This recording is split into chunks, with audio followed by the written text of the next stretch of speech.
नमस्कार, खबरों का पंचनामा देख रहे हैं और मैं हूं आपके साथ दिव्या सिंह। हम लेकर आए हैं देश और दुनिया की 5 बड़ी खबरें, जिस पर चर्चा के लिए हमारे साथ स्टूडियो मौजूद हैं कैपिटल टीवी के editor in chief doctor Manish Kumar. Doctor साहब, स्वागत है आपका। धन्यवाद। सबसे पहले एक नजर आज की टॉप हेडलाइंस पर। गुजरात के दाहोद में पीएम मोदी की दहाड़, बोले सिंदूर मिटाने वालों का मिटना तय। आतंकियों ने 140 करोड़ भारतीयों को दी चुनौती, हमने उनके ठिकाने मिट्टी में मिला दिए। आतंकवाद पर पाकिस्तान को बेनकाब कर रहा भारत, शशि थरूर के डेलीगेशन से मुलाकात के बाद गुयाना के प्रधानमंत्री का बड़ा बयान, बोले भारत के साथ सहयोग बढ़ता रहेगा। पाकिस्तान के आर्मी चीफ ने अपने ही पीएम को बनाया उल्लू, भारत पर हमले की बताकर शहबाज को गिफ्ट की चीन की सैन्य अभ्यास वाली पेंटिंग, अब हो रही जमकर फजी। ट्रंप ने रूस के राष्ट्रपति को दे डाली बड़ी चेतावनी, कहा पूरे यूक्रेन पर कब्जे की कोशिश की तो रूस का पतन तय, कहा पुतिन पागल हो गए। मोहम्मद यूनुस ने खुद को बचाने के लिए उगला जहर, बोले बांग्लादेश में संकट के पीछे भारत का हाथ, बताया देश को खत्म करने की साजिश। सबसे पहली खबर में बात पीएम मोदी की। प्रधानमंत्री नरेंद्र मोदी 2 दिवसीय गुजरात दौरे पर हैं। ऑपरेशन सिंदूर के बाद उनका पहला गुजरात दौरा है। पीएम मोदी ने आज दाहोद में करीब 24,000 करोड़ रुपए की लागत वाली कई विकास परियोजनाओं का शिलान्यास और उद्घाटन किया और यहीं से एक बार फिर पाकिस्तान को कड़ी चेतावनी भी दी। पीएम नरेंद्र मोदी ने ऑपरेशन सिंदूर का जिक्र किया। उन्होंने कहा कि जम्मू कश्मीर के पहलगाम में आतंकियों ने 140 करोड़ भारतीयों को चुनौती दी थी, हमने भी आतंकी ठिकानों को मिट्टी में मिला दिया। उन्होंने कहा कि ऐसे हालात में क्या मोदी चुप बैठ सकता था? जब कोई हमारी बहनों के सिंदूर को मिटाएगा तो उसका भी मिटना तय हो जाता है। आतंक फैलाने वालों ने सपने में भी नहीं सोचा होगा कि मोदी से मुकाबला करना कितना मुश्किल होता है। बार बार पाकिस्तान को चेतावनी पीएम मोदी क्यों दे रहे हैं? देखिए, बार बार इसलिए देना पड़ रहा है कि पूरी दुनिया को मैसेज दिया जा रहा है। प्रधानमंत्री मोदी गुजरात के 2 दिन के दौरे पे हैं, लेकिन मैसेज हिंदुस्तान के विपक्ष, हिंदुस्तान की जनता, पाकिस्तान और ग्लोबल कम्युनिटी को दी जा रही है। 3-4 बातें जो आज प्रमुख हैं। पहली चीज ये कि ऑपरेशन जारी है, पाकिस्तान कोई दूसरा दुस्साहस ना करे, अदरवाइज उसका खामियाजा इससे भी बुरा होगा, ये प्रधानमंत्री ने क्लियर किया। दूसरी चीज, उन्होंने ये भी दुनिया को बताया कि पाकिस्तान को मसलने के लिए हमें कोई ज़्यादा कुछ करने की आवश्यकता नहीं, हम अपना काम कर रहे हैं, विकास के राह पे भारत आगे बढ़ रहा है। और इसलिए उन्होंने बताया कि कैसे भारत दुनिया की 4th लार्जेस्ट इकॉनमी बन गई है और अगले 3 महीने में, 4 महीने में हिंदुस्तान 3rd लार्जेस्ट इकॉनमी बन जाएगा। और सबसे बड़ी चीज जो अमेरिका को खास करके बताया जा रहा है वो ये कि हम आत्मनिर्भर बनना चाह रहे हैं। कोई ब्लैकमेलिंग नहीं, कोई चतुराई हिंदुस्तान के साथ करे, ये हिंदुस्तान अब उसे सहन नहीं करेगा। हम टेक्नोलॉजी में तो आगे बढ़ ही रहे हैं, लेकिन ये जो हथियार के बिजनेस में अमेरिका जो अपने आप को चैंपियन समझता है, अपने हथियारों को बेचने के लिए अपनी कूटनीति को साधता है, वो हिंदुस्तान के साथ नहीं चलेगा। इसलिए प्रधानमंत्री मोदी ने ये बताया कि किस तरीके से हम हथियारों के मामले में भी आत्मनिर्भर बनना चाहते हैं और किस तरीके से हम आत्मनिर्भर बन रहे हैं। तो मैसेज बड़ा ही क्लियर है। पाकिस्तान हमारे लिए एक साइड की चीज है, हमारा मार्ग बिल्कुल तय है, हम विकास के राह पे भी चलेंगे, आत्मनिर्भर भी बनेंगे, चाहे वो मसला हथियारों का हो, एरोप्लेन का हो या किसी और चीज का। तो प्रधानमंत्री का मैसेज बहुत ही क्लियर था। जी। वहीं कांग्रेस सांसद शशि थरूर के नेतृत्व में सर्वदलीय डेलीगेशन की गुयाना के प्रधानमंत्री से मुलाकात हुई है।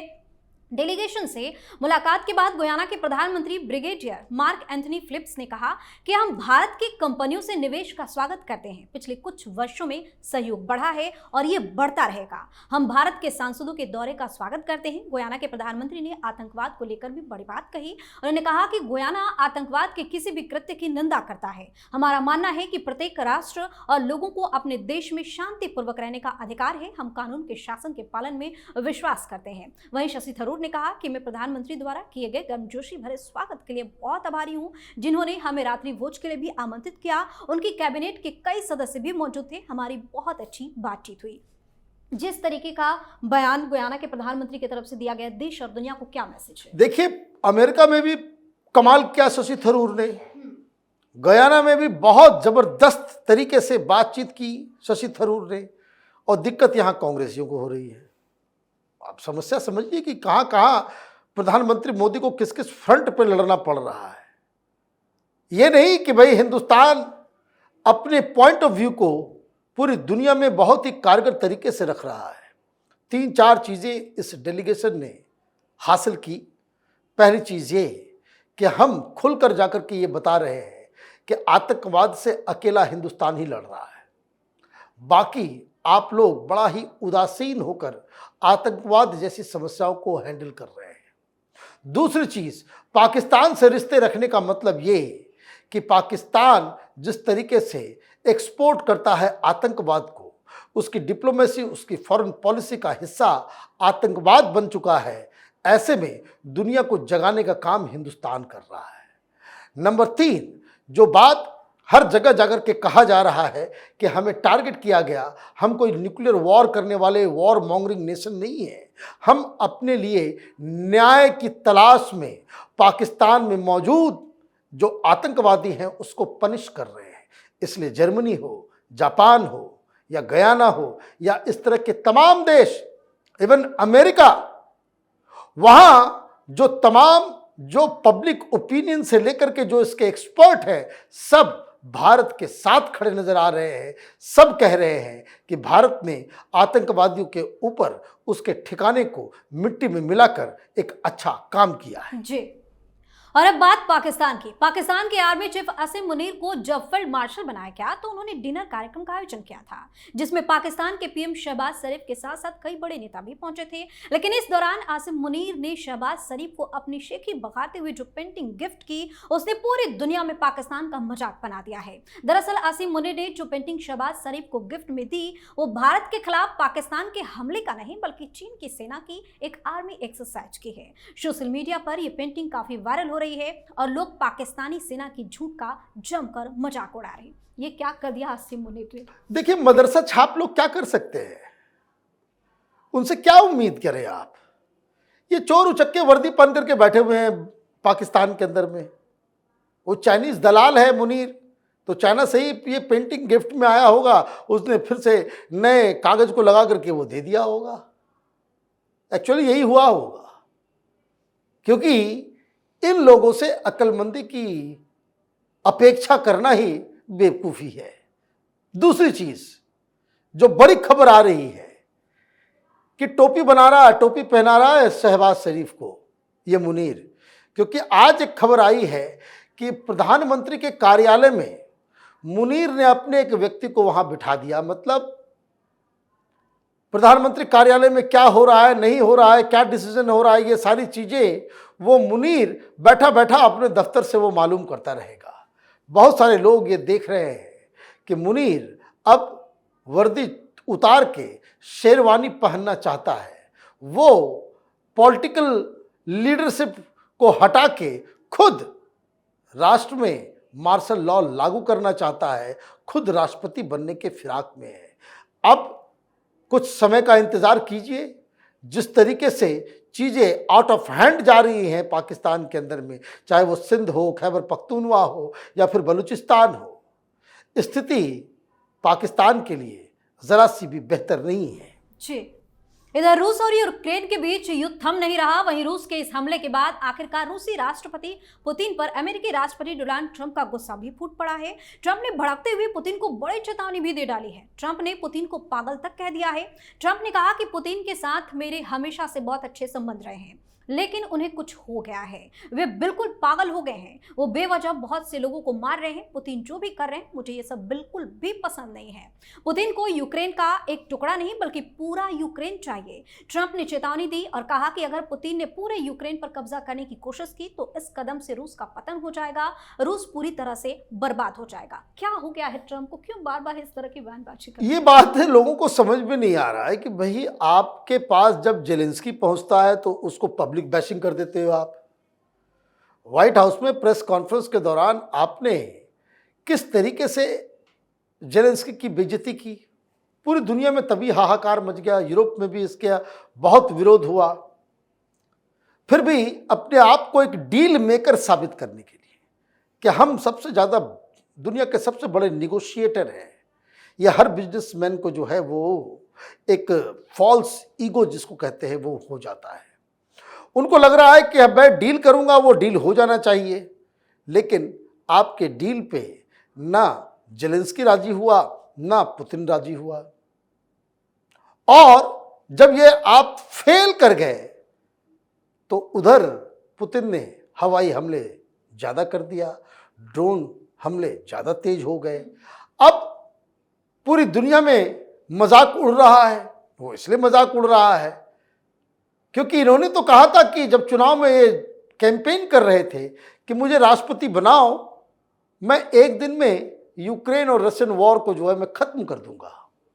ये तो होता दिख नहीं रहा और इसलिए बार बार कहीं से कोई क्रेडिट नहीं मिलता है तो वो कहते हैं कि भाई मैं न्यूक्लियर वॉर मैंने रुकवा दी, हिंदुस्तान पाकिस्तान में हमने मध्यस्थता कर दी, जिसका अलग मजाक उड़ रहा है। सारे लोग जो है थू कर रहे हैं। इनके पुराने एनएसए भी सामने आकर के उन्होंने कह दिया कि ये बेकार की बातें नहीं करनी चाहिए, लेकिन पता नहीं ट्रंप के दिमाग को क्या हो गया है। तो अब जिस हिसाब से ट्रंप बर्ताव कर रहे हैं, इसमें ट्रंप का कोई नुकसान ज्यादा नहीं होने वाला। नुकसान अमेरिका के प्रभाव को हो रहा है। अमेरिका जो एक ग्लोबल लीडर हुआ करता था, ग्लोबल पावर हुआ करता था, सारी दुनिया अब जो है इस ट्रंप के जाने का इंतजार कर रही है।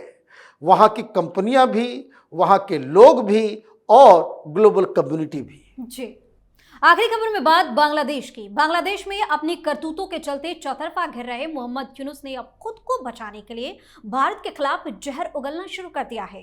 मोहम्मद यूनुस ने बांग्लादेश के मौजूदा संकट के लिए भारत को जिम्मेदार ठहराया है। बांग्लादेश के राजनीतिक गठबंधन नाइकर ओइका के अध्यक्ष महमूदुर रहमान मन्ना ने यूनुस से मुलाकात के बाद ये जानकारी दी है। मन्ना के अनुसार मोहम्मद यूनुस ने कहा है कि बांग्लादेश में मौजूदा संकट उनके देश में भारतीय आधिपत्य को फिर से स्थापित करने की साजिश का परिणाम है।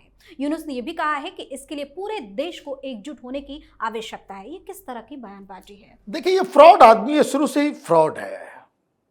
तुम हो कहां वहां पे? जनता पूछ रही कि तुमने अमेरिका के सामने घुटने क्यों टेके, अमेरिका से देश को क्यों बेच दिया? ये बांग्लादेश में ये सबसे अहम सवाल है, क्योंकि अमेरिकी ट्रूप्स अब उतर रहे हैं बांग्लादेश में। अमेरिका के लोग वहां पे कोई ह्यूमैनिटेरियन कॉरिडोर बना रहे हैं। कॉक्स बाजार में लोग जो है बीचेस पे अमेरिकन सोल्जर्स को देख रहे हैं। पहले की एडवांस टीम आई थी, अब प्रॉपर जो है ट्रूप्स आ रहा है। तो लोग पूछ रहे हैं कि भाई तुमने बेच दिया देश क्या? अब ये नहीं थ्योरी आ रही है कि भाई हिंदुस्तान की वजह से हो रहा है। तो हिंदुस्तान ने तुमको कहा कि अमेरिकन को लेकर के आ जाओ?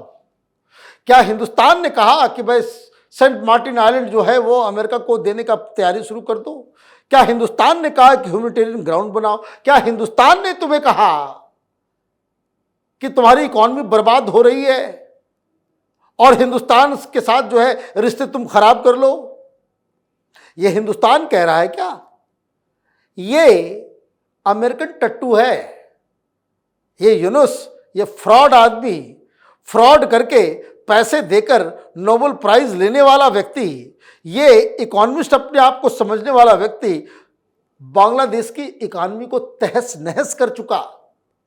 जब आप सारे फ्रंट पे फेल हो रहे हो और वो भी बिना इलेक्शन के तुम सत्ता में हो, तो ये डिस्टर्बेंस हिंदुस्तान करवा रहा है। ये कैसे है?